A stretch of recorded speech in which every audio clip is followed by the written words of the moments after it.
to Malmö, and this is the largest bike route in Sweden, situated in the canal at Central Station, as well as a cycle barometer which counts the number of cyclists that pass each day in the last 6 months. Over 1 million people have passed this point. I'm Heidi on behalf of Elise Mitchell, and go back to Sarah at SF Cinema. Thank you, Heidi. Swedish film received the first impetus from the Great Art and Industry Exhibition in Stockholm in 1897. It was then also the first film shot in Sweden. During the year of the silent cinema, Sweden was among the leading countries of the cinema, the birth of the talkie in the early 30 years. Professional Sweden abandoned all artistic inspirations and international ambition to fall in the provincialism and are there very popular. Around 1940, then most of the rest of the Europe was at the war. There was a change because the film took an important role in the psychological defense. After war, Sweden maintaining its display as the model habit of celebrating festivals generate greater demand for film and access value. The exposition of media in the second half of the 80s fundamentally changed the condition of the filmmaking. Today, it's integrated into the surrounding media, and film production is part of the making of TV and video. Thank you, and let's go to Peter! Bye. Well, thank you, Sarah. We're going to talk now about some music.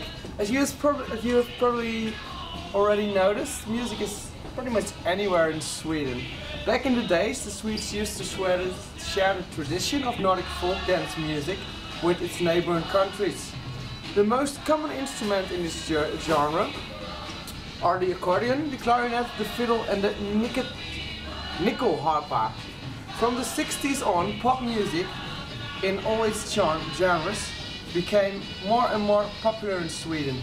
Still, there were a lot of people who liked the Swedish troubadours like Carl Michael Bellman, Eva Taube, Cornelis Vreeswijk and Fred Åkerström. Artists from Sweden became more popular around the world. Of course, you all know ABBA, Roxette and the Cardigans, for example.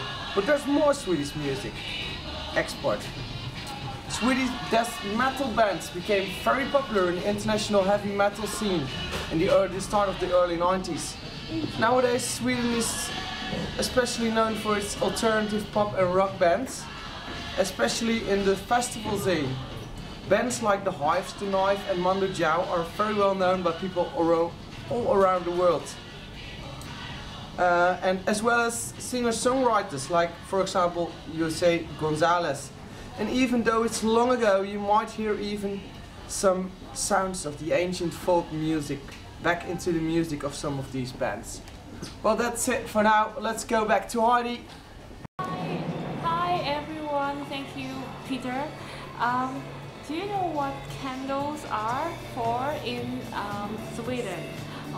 On the 13th of December, there is a Lucia Day, and candle is the must-have accessories in every home in Sweden.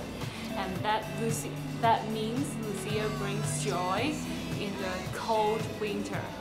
And we usually see 7 candles on the windows of every Swedish home, and they will light 1 candle for each December week and until going to Christmas. So when you see the candles in Swedish home, that means Christmas is coming. And, going back to Jess. Yeah. Thank you, Heidi. Traditional Swedish cuisine consists of a wide variety of dairy, sweet and savory breads, fruits and vegetables, meats and seafood.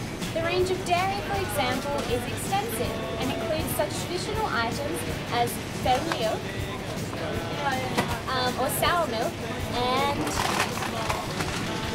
bröstust, which is a type of cheese.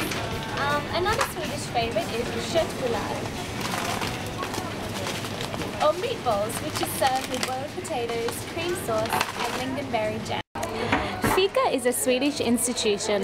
It involves taking a break with family, friends, colleagues or a date to have coffee, something sweet to eat and a chat about the weather. And just like the tradition, today we are having kanelbulle with our cafe. Thank you for joining us and we hope you enjoyed our segment on Swedish culture. Bye!